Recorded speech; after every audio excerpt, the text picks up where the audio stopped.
She entered the wrong apartment during a storm, the man inside said. Good. You stay with me.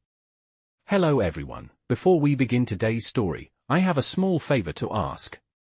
Please hit subscribe and turn on the notification bell so you never miss our channel's new videos. It's quick, free, and the best way to support us in bringing you more dramatic stories. Your support means the world to us. Where are you watching from? Drop your city or country in the comments below. Thank you very much. Now, let's return to our main character. I didn't mean to enter his apartment. God knows I didn't even mean to be in that building. But the storm came down so hard it felt like the sky was falling. The kind of storm that turns New York into a blur of sirens, flashing lights, and sidewalks that flood faster than you can blink. My umbrella had died 2 blocks earlier, snapped in half like a cheap toy, and the wind shoved me down the street until I slipped into the nearest apartment building just to breathe. That's all I wanted. One breath. 1 minute out of the rain. But my clothes were soaked through, my fingers numb, and the hall lights were flickering like something out of a horror movie. I hit the elevator button, hoping to find a lobby bathroom or literally anywhere warm, but the power surged and the doors refused to close. I didn't think. I panicked. I took the stairs. And that was my first mistake. By the time I reached the 3rd floor, I was shaking so hard my teeth hurt. Every door looked the same, dark wood, brass numbers, the faint smell of someone's leftover takeout drifting under the hallway lights. I wasn't thinking clearly. I saw one door slightly open, like someone forgot to close it against the draft. Warm light glowed from inside. I thought a tenant had left it ajar. Or maybe someone was expecting a food delivery. I didn't knock. I know how stupid that sounds now. I pushed the door open with a trembling hand and whispered, "Hello? Sorry, my phone died. Can I just..." Then I saw him. A man standing in the center of the living room as if the whole world had been waiting for me to walk through that door. Tall. Broad shoulders. Dark hair still damp from the rain, like he'd come in from the storm seconds before I did. A black long sleeve clung to his frame, sleeves pushed up just enough to show the faint ink of a tattoo trailing along the inside of his forearm. His eyes were the worst, or the best, part. Calm. Too calm. A quiet storm behind them that told me he already knew who I was, or at least why I was here. I'm sorry, I stuttered, stepping back, water dripping onto his polished floor. I must have gotten the wrong, he didn't let me finish. He didn't even blink. He just tilted his head slightly, like he'd been handed a puzzle piece he'd been missing. Then he said it. Good, he murmured, voice smooth as low thunder. You stay with me. My heart tripped over itself. No, I shouldn't be here. I'm leaving. I'm so sorry, I backed up so fast my wet shoes squeaked.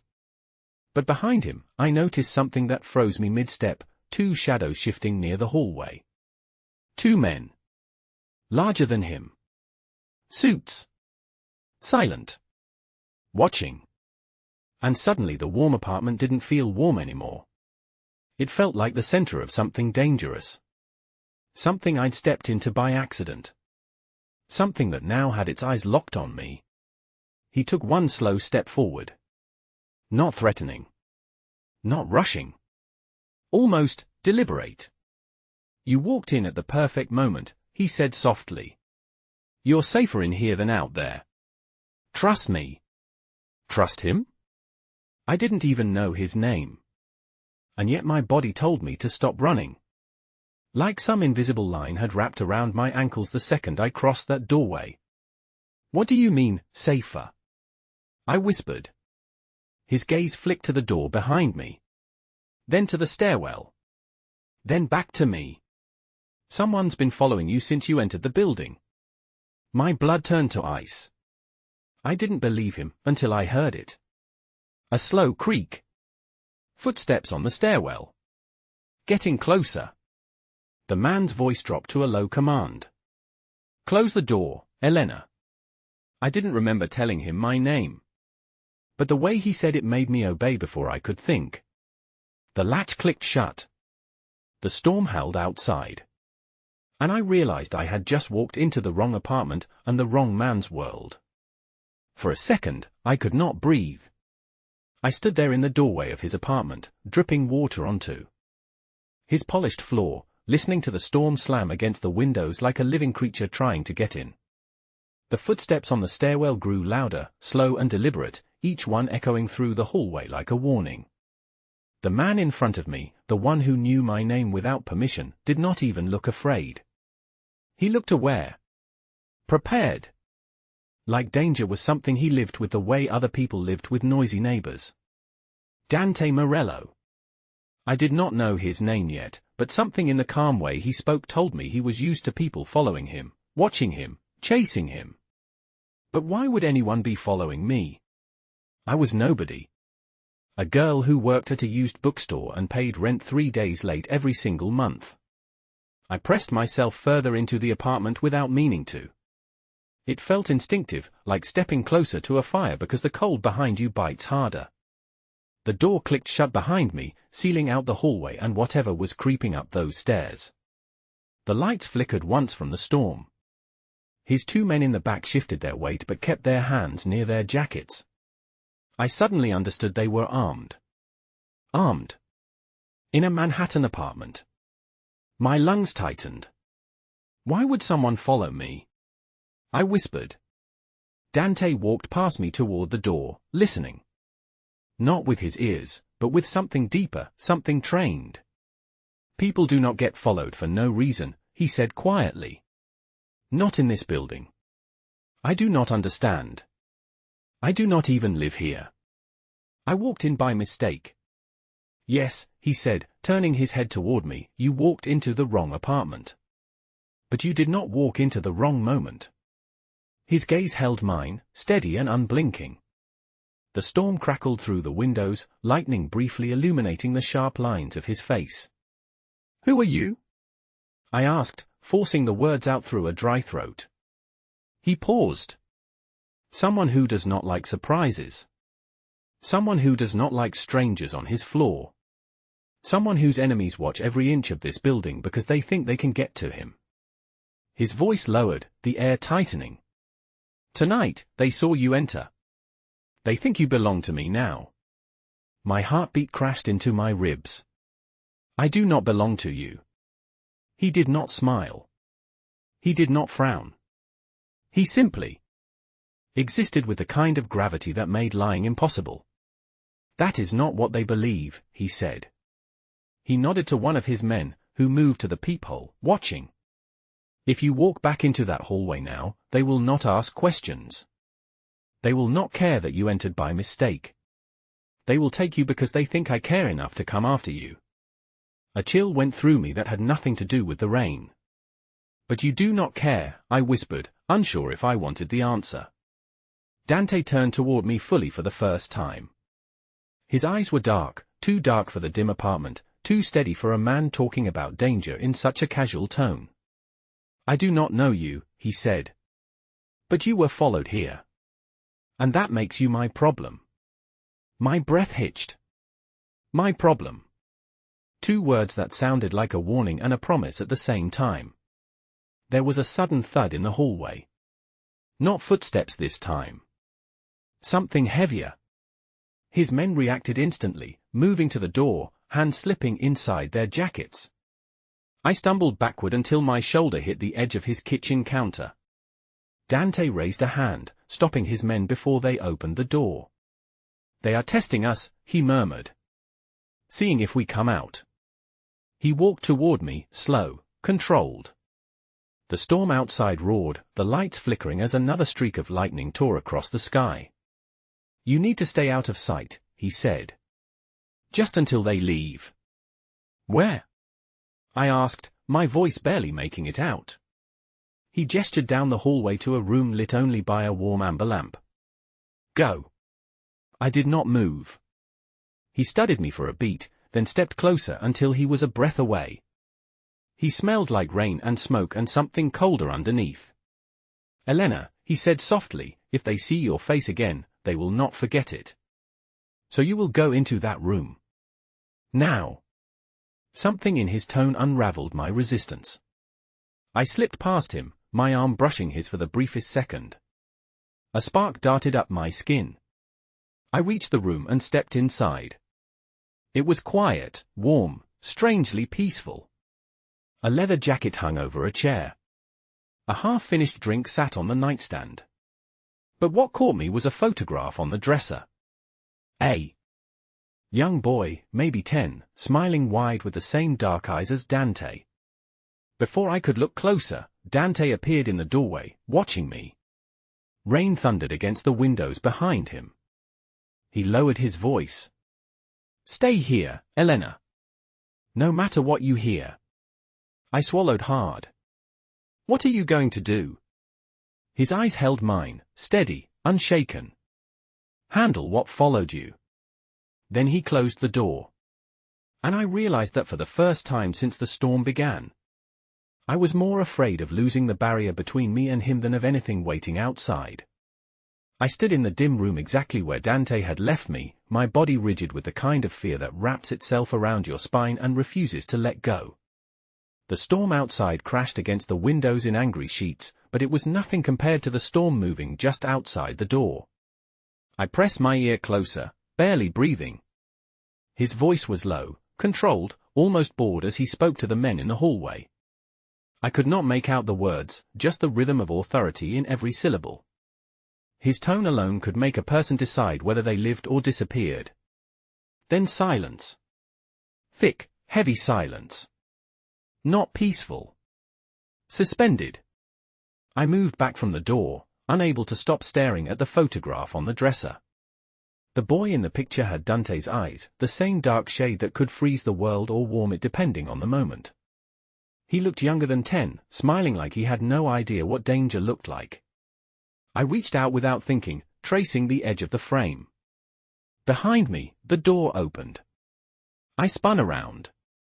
Dante filled the doorway, rain from the hall dampening the shoulders of his shirt.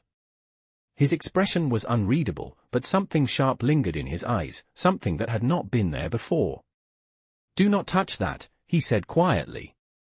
My hand froze inches above the frame. "I am sorry," I whispered. "I did not mean to pry." He stepped into the room. People who pry around me do not usually get to apologize. I swallowed hard. He looked past me at the photograph, and for one fleeting second the hardness in his face melted into something else, something almost human. Then it was gone, replaced by the same cold composure he used like armor. "Is he your brother?" I asked. He did not answer. Which was answer enough. He closed the door behind him, and suddenly it felt like the room had shrunk by half. My pulse thudded against my ribs like it wanted to escape.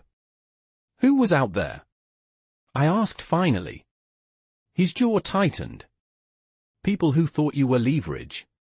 Because they think I matter to you," I said. He lifted his gaze to mine, slow, deliberate. "They think you walked into my life on purpose. Nobody believes in accidents around here." His eyes narrowed slightly. "Especially not the kind of men watching this building." I wrapped my arms around myself. "But I really did just walk into the wrong apartment." "I know," he said. The certainty in his voice caught me off guard. "How?" He took a step closer, only a few feet separating us now.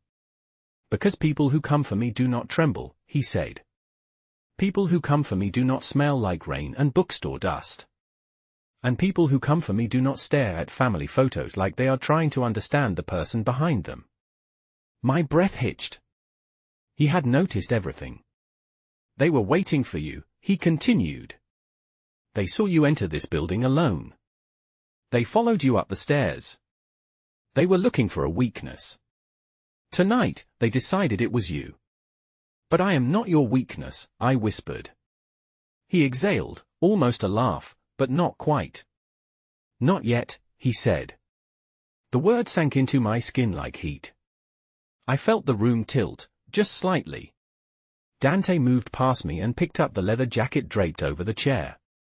He slid it over my shoulders without asking, his hands brushing against my arms, warm and shockingly gentle. "You are shaking," he muttered. "The storm," I whispered. "The men." "No," he said, stepping back just enough to look at me fully. "It is me." My cheeks warmed despite the cold. "What happens now?" I asked. He studied me for a long, heavy moment. "Now," he said, "you stay where I can see you." "For how long?" "Until I decide you are safe." Something inside me twisted at the word until, like a gate closing softly behind me. Not a prison. Not yet. But not freedom either. The storm rumbled outside as if agreeing with him. "Come on," Dante said, reaching for the door. "You are not sleeping in here tonight." I blinked. "Where am I supposed to sleep?" He looked over his shoulder, eyes darker than the storm outside. "In my sight," he said. "It is the only place in this building where no one can reach you." And with the quiet certainty of a man who never needed to raise his voice, he added, "You will understand soon why you cannot leave." I followed Dante out of the room, the weight of his leather jacket heavy on my shoulders, carrying the heat of his body like it had memorized him. The hallway felt darker now, quieter, as if the entire building was holding its breath after whatever had just happened outside his door. His 2 men were gone, or maybe they were stationed somewhere I could not see. With Dante, I was learning quickly that silence did not mean absence. He walked ahead of me with the kind of confidence that came from knowing exactly where every threat was, exactly how many steps it would take to end it, and exactly how many people in this building would burn before he did. I should have been terrified of following a man like that. Instead, I felt safer trailing behind him than I had all night. "Where are we going?" I asked, my voice sounding small in the long corridor. "To the living room," he said without turning around. "I want you where I can see you." The words should have sounded controlling, but the way he said them felt more like a shield being placed around me. We stepped into a wide open space lit only by a single lamp near the window. The storm outside painted the skyline in flashes of white and blue. The city looked like it was being stitched together by lightning. Dante motioned to the long couch. "Sit." I hesitated. "Is this really necessary?" His eyes flicked toward me, slow and heavy. "Yes." That one word carried too much meaning. Not just necessary. Required. Non-negotiable. I sank onto the couch, still shivering despite the warmth of the jacket. Dante stood at the window, looking out into the storm as if searching for movement in the streets far below. He did not say anything for a long time, and the silence grew thick, almost tangible, until I finally broke it. "They were watching the building," I said softly. "But how did they know I was here?" "I did not even know I was here." Dante's reflection in the glass shifted, his eyes meeting mine through the darkened window. "Because you entered this building alone. Because you were not supposed to be here. And because anyone who is not supposed to be somewhere becomes interesting." He turned from the window and came toward me, his steps controlled, deliberate. People like them do not wait to find out the truth. They act first and regret nothing later. My throat felt tight. "So they thought I was with you?" "Yes." His gaze held mine for a long beat. "People make very dangerous assumptions," he added, "especially when it comes to me." I looked down at my hands. They were still trembling. I did not know if it was fear or the leftover adrenaline refusing to leave my bloodstream. "What were they planning to do?" I whispered. "Nothing good," he answered simply. He sat down on the opposite end of the couch, but even with the distance between us I felt the air thicken, like gravity recognized him and adjusted itself to match his presence. "So what happens now?" I asked. "Now," he said, "you stay in this room until I confirm they are gone." "And after that?" Dante studied me, his expression unreadable, then leaned back slightly, elbows resting on his knees. "After that," he said slowly, "you and I will talk about why they were watching you in the first place." I blinked. "Me?" "But I told you, I was just trying to get out of the storm." "Storms blow people into strange places," he said. But they do not explain everything. There was an edge to his voice now, suspicion wrapped in quiet restraint. I felt it hit me like a gust of cold wind. You think I am lying? I think, he said carefully, that you do not know what you stepped into. He leaned closer, eyes locked onto mine, voice low enough to vibrate through the couch. Elena, men like them do not follow random girls from the street. They follow targets. My breath hitched. But I am not a target. His jaw clenched slightly, a shadow crossing his expression. Tonight, you became one. A crash of thunder rattled the windows, and I flinched. Dante's hand moved instinctively, almost reaching for me, before he stopped himself, fingers curling back into a fist. You need to rest, he said. Your body will give out before your fear does. I cannot sleep here, I whispered. Not after what happened. He exhaled, not annoyed, but something closer to resignation. You will, he said, because I will be here. My heart lurched. Here? He nodded once. You will sleep on the couch. I will take the chair. I stared at him, unable to hide my shock. You do not even know me. I know enough, he said quietly. Enough to know you are safer beside me than alone in any other part of this building tonight. He stood, pulling a blanket from a nearby cabinet and placing it gently beside me. Then he stepped back, eyes lingering on me with a weight that made my pulse stutter. Rest, he said softly. The night is not over. And for the first time since I stepped into the wrong apartment, I realized he did not mean the storm. I tried to sleep, but my body refused to unclench. I lay curled beneath the blanket Dante had given me, staring at the ceiling as the storm outside clawed at the windows. The room was dark except for the soft amber light from the lamp, and the quiet was so deep it felt like it was listening. Dante sat in the armchair across from me, his posture relaxed but alert, like his body had learned to rest and stay ready at the same time. His eyes were half-lidded, watching the lightning flicker through the glass, but I could tell from the way his fingers tapped against the armrest that he was not even close to sleeping. I felt his gaze shift to me before I saw it.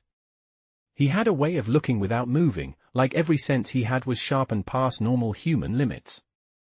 You are still awake, he said softly. It was not a question.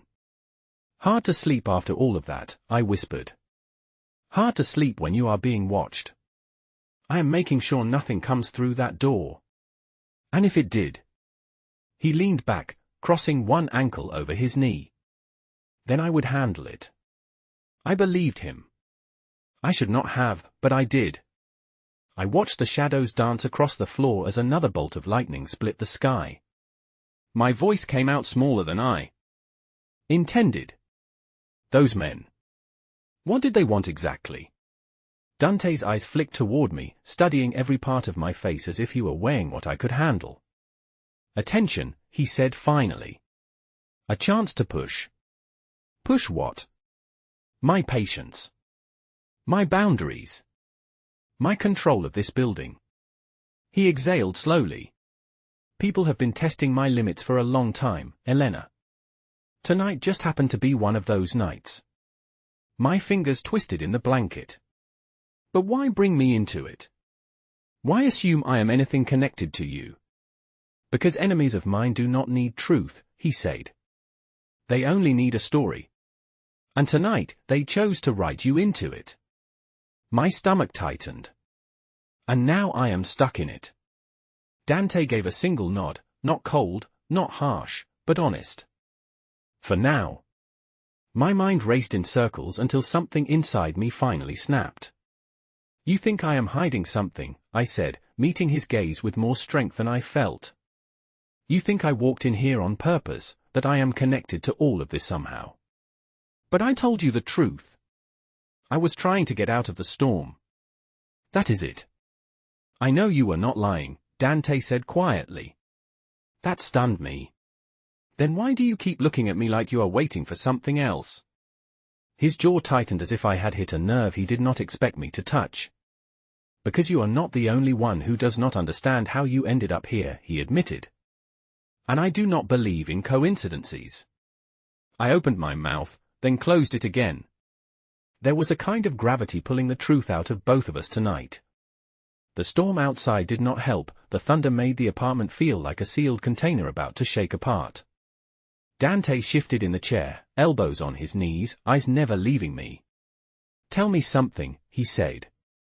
"When you walked into this building, did you notice anyone behind you?" "No," I said. But then I stopped. A memory surfaced like a snapped branch drifting to the surface of water. "Actually, maybe." Dante's eye sharpened.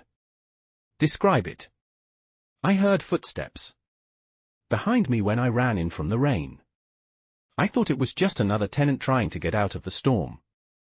"Did they follow you to the stairs?" "I do not know. I was panicking. The elevator was not working, and all I wanted was somewhere dry to figure out what to do." Dante stood up. Not abruptly. Not violently. Just with a focused kind of purpose that sent a shiver through me. He walked toward me slowly, stopping just in front of the couch. "Elena," he said, voice softer than any moment tonight, "people like me do not get accidents. People like me get warnings." My breath caught. "And me entering your apartment is a warning." His hand lifted slightly, almost as if he wanted to touch my face, but he let it fall before it reached me. "I think you were pushed into my world," he said. "By who?" "That," he replied, "is what I intend to find out." I looked up at him, feeling the storm outside soften for the first time all night. His presence was overwhelming, but not crushing. Heavy, but strangely protective. Dangerous, but anchored in something human.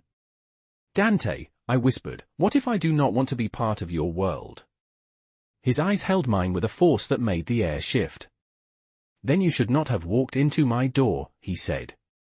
"But since you did, I am not letting you disappear into the night where someone else can take you." My pulse slammed against my ribs. "So I am staying," I said softly. "You are staying," he confirmed.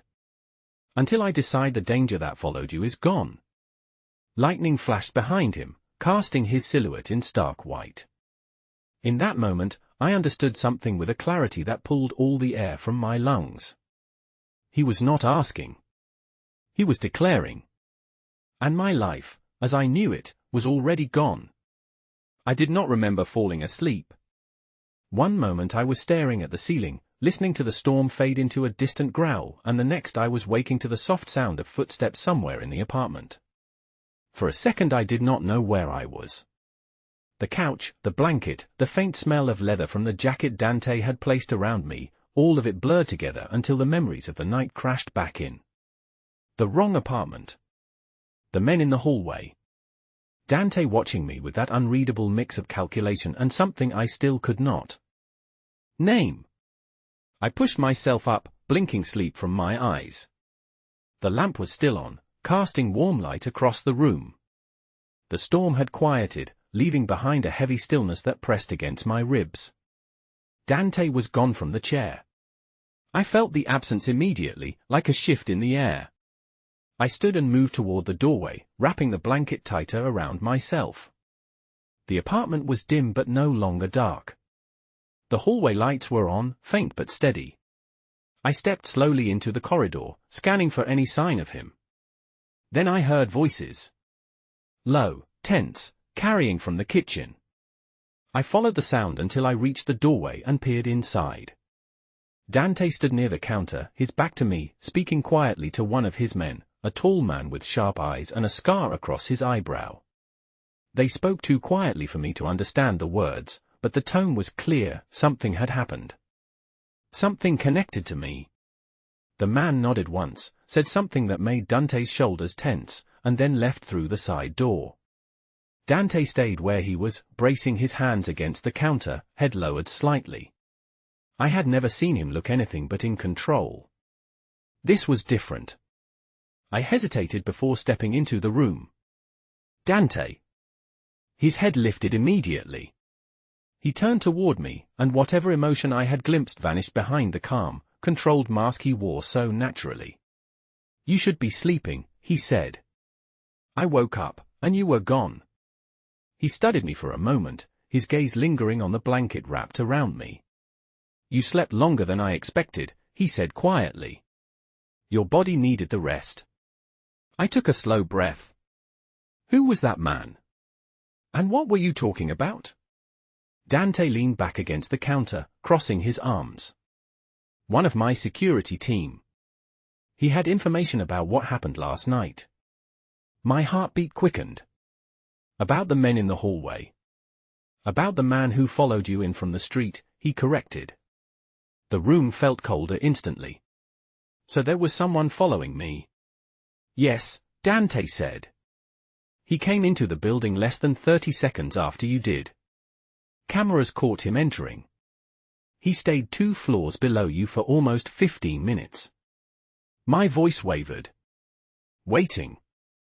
Watching, Dante said. We have not identified him yet, but he was not a resident here. I swallowed hard. So he was following me specifically. He was following someone, Dante said, and you were the only person on that street running for shelter. I do not believe in coincidences. You already know that. He walked toward me, and I forced myself not to step back. His presence filled the room, calm but heavy with something unspoken. Elena, has anything strange happened to you recently? Anyone asking questions? Anyone watching you before tonight? No, I whispered. I work at a bookstore. Nothing interesting ever happens to me. That is no longer true, he said. My pulse thudded. What are you saying? He exhaled slowly, rubbing a hand across his jaw. I am saying that men like the one who followed you do not choose their targets randomly. Whoever he is, he wanted something. We need to find out what. I do not understand how I fit into this, I said, voice cracking. I do not know anything. I do not have anything. Why would anyone follow me? Dante stepped closer, stopping when he was only a breath away. That is what I intend to find out, he said quietly. And until I do, you are staying here. You cannot just decide that for me. His eyes darkened slightly. I am not deciding for you. I am telling you the reality. You leave this building, and whoever followed you will find you again. Alone, you will not stand a chance. His words sliced through the room with quiet certainty. You are safer here, he said. With me. Under my protection. Protection, I whispered. From what? He held my gaze, and for the first time since I met him, he did not hide the truth. From whoever pushed you into my world last night, he said. Because someone did. My breath caught. You think I am part of something bigger. I think, Dante said softly, that your mistake was not a mistake at all.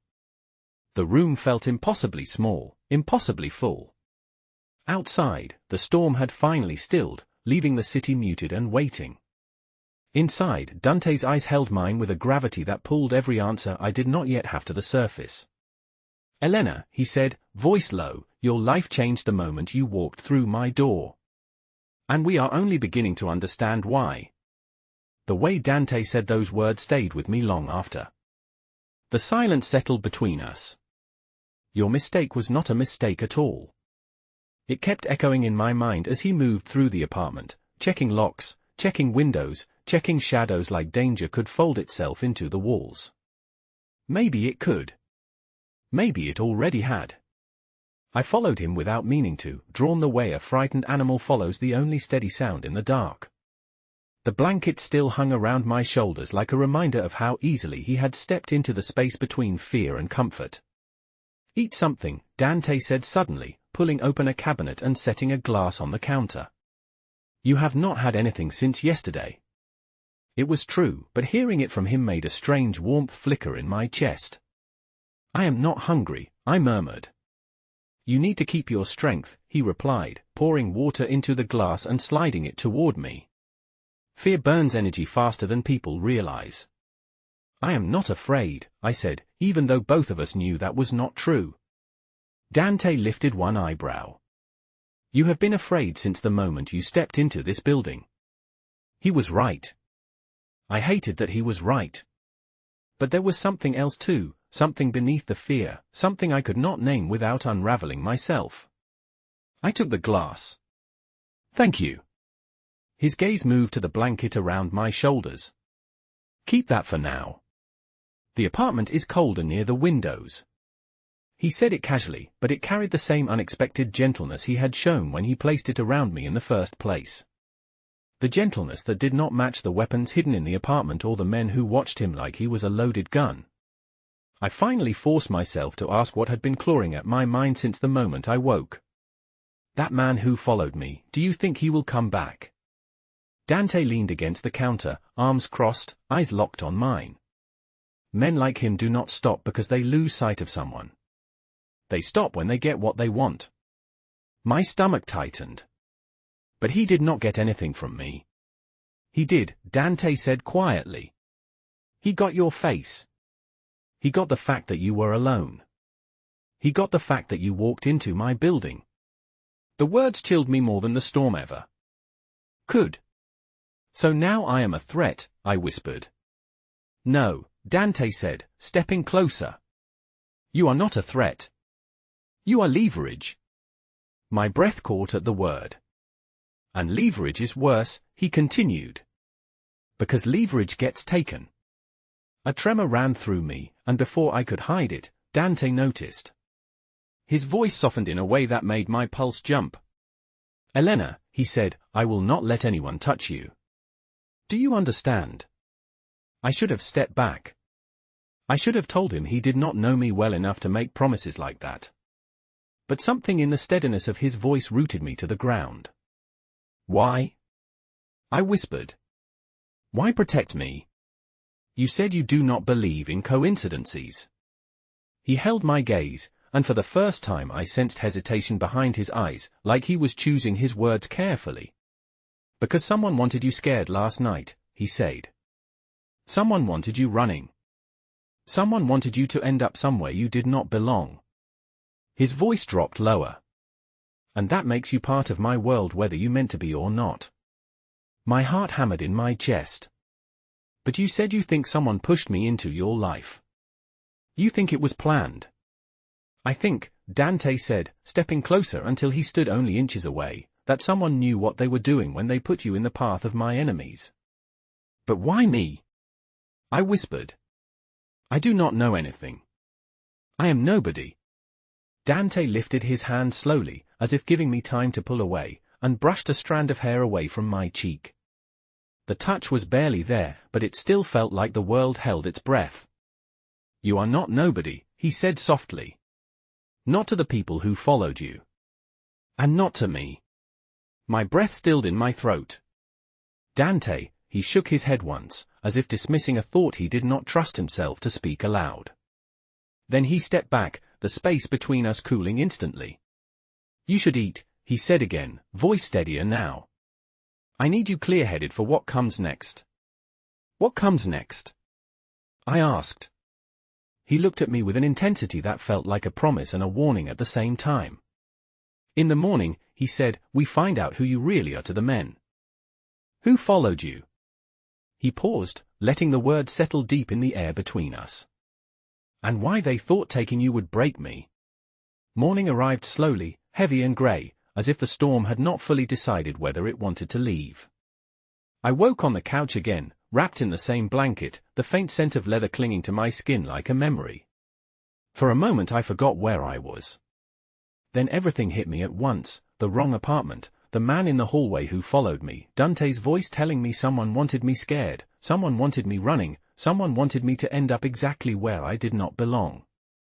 My chest tightened as I pushed myself upright. The apartment was quiet, too quiet, the kind of silence that felt intentional. I stood, pulling the blanket around me as I stepped into the hallway. The faint smell of coffee drifted from the kitchen, warm and bitter. I followed the scent and found Dante standing at the counter, sleeves rolled up, a mug in his hand. His posture was relaxed, but his eyes were sharp, tracking every movement I made the moment I stepped into view. Good. You are up, he said. How did you sleep? I am not sure, I admitted. My dreams were strange. That happens when your mind is trying to understand danger before your body does. He handed me a mug. The warmth seeped into my hands like a small promise that I was not as alone as I felt. I took a careful sip. So, I said quietly, you said we would figure out who I am to the people who followed me. Dante nodded. We start now. My pulse jumped. How? Instead of answering, he walked to the living room and picked up a thin manila folder from the table. He brought it back and placed it in front of me. This came in an hour ago. I stared at the folder, afraid to touch it. From who? My people, he said. They pulled camera footage from the street, from this building, from the corner store across from where you ran in. My stomach twisted. He tapped the folder lightly. They found the man who followed you. And they found something else. I looked up at him quickly. What else? He studied my face in silence for a moment before speaking. Elena, you told me nothing interesting ever happens in your life. It is true, I whispered. You think so? But someone has been watching you for weeks. The room tilted. That is not possible. It is not only possible, Dante said slowly, it is proven. I finally forced my hands to open the folder. Inside were printed screenshots from surveillance cameras, my street, my bookstore, the bus stop I used every morning, even the small grocery store where I bought instant noodles and cheap fruit after work. And in every one, a figure appeared at the edge of the frame. Same build. Same gait. Same coat. Watching me. Following me. Tracking me. My breath caught in my throat. No, I whispered. No, this cannot be right. Why would anyone follow me? I do not have anything, I do not know anyone, I do not, this is not about what you know, Dante interrupted. This is about who you are connected to. I am not connected to anyone, I said, voice shaking. I live alone. My family is gone. My life is boring. There is nothing. Dante stepped closer, placing his hand over the photos, grounding me. Elena, he said softly, people do not get followed without a reason. You entered my world because someone wanted you to be seen near me. But why? I whispered. He did not answer immediately. His jaw tightened, and I could see the moment he arrived at a conclusion he did not want to speak aloud. Tell me, I begged. Please. Dante moved closer. Too close. His presence wrapped around me like a shadow, steady and unyielding. There are two possibilities, he said. Either someone wanted you mistaken as part of my life, or someone wanted to use you to get to me. My heart dropped into my stomach. But that makes no sense. No, Dante said, voice low, it makes perfect sense. Because enemies do not always attack directly. Sometimes they look for a crack. A weakness. His eyes locked onto mine with a weight that made my breath stall. And they put you in my path to see how I would react. I shook my head. But they could not know you would care. Dante's jaw clenched. They assumed. Assumed what?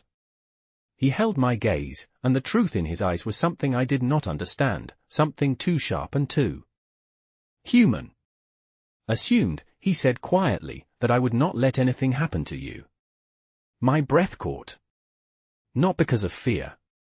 But because of the way he said it, like it was already true, like it had always been true from the moment I stepped through his door. Dante, I whispered, what if this is bigger than both of us? His expression darkened with certainty. It is, he said. Which is why you are not leaving. Not today. Not until I know exactly who wants you, and why they thought you were the one thing that could break me. The room felt smaller with every second that passed, the walls closing in around the truth Dante had just placed in front of me. Someone had been watching me for weeks. Someone wanted me to end up in his world. Someone believed I was the crack in his armor. I kept staring at the photos in the folder, each image proof that my life had been shifting long before I ever stepped into that storm. My voice came out shaky. So someone thought using me would get to you. Dante's expression hardened, a shadow crossing his features. Yes. They believed you were the kind of pressure point that would make me move. And they were willing to risk everything to test that theory. I shook my head, unable to outrun the disbelief pressing against my ribs. But I am not connected to you. I did not even know your name. You did not need to, Dante said. All they needed was the possibility that you could matter. But why me? I whispered. Why choose a stranger?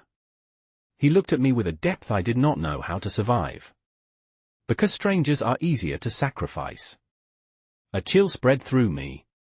He must have seen it, because his voice softened. You are not in danger because of who you are, Elena. You are in danger because someone wants to see my reaction to you being in danger. I swallowed hard. And what reaction did they expect? Dante held my gaze, his eyes dark and steady. The one I had. My breath caught. It should not have affected me. But it did. More than I wanted to admit. He stepped back, forcing a little air between us, as if he could feel my pulse from where he stood. Come with me, he said. There is something you need to see. He led me down the hallway to a room I had not yet entered. The door was steel, thick, secured with a lock that did not belong in an apartment.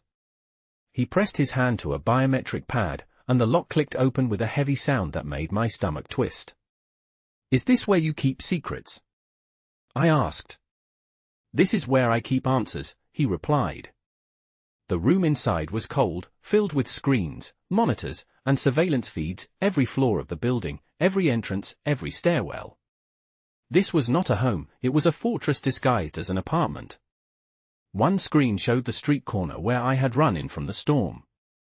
Another showed the stairwell I had climbed. And another, my breath froze, showed me stepping into Dante's apartment last night. It was not the footage that frightened me. It was the timestamp. The camera had captured a figure entering the building 30 seconds behind me. But it had captured something else too. Another figure outside. Someone standing near the streetlight. Someone who did not follow me inside. Someone who just watched. Dante pointed to the screen. That second man. The one who stayed outside. He is the reason this is bigger than a random stalker. My voice came out faint. Who is he? That is the question, Dante murmured. My people are trying to identify him, but he is good. Too good. Too good for what? Too good to be someone ordinary, he said. And too careful to be working alone. I stared at the silhouette on the screen. So the man who followed me was not the real threat. No, Dante said. He was bait. A distraction. Someone else was watching to see what you would do. I pressed a hand against the console to steady myself. So someone planned this entire thing. Someone wanted me in your building. Someone wanted me near you. Dante turned from the screens and faced me fully. And we are going to find out who. My heartbeat thudded in my ears. But how? I do not know anything about this world. You do not need to, he said. You just need to stay alive. That is not comforting. It is not supposed to be comforting. It is supposed to be true.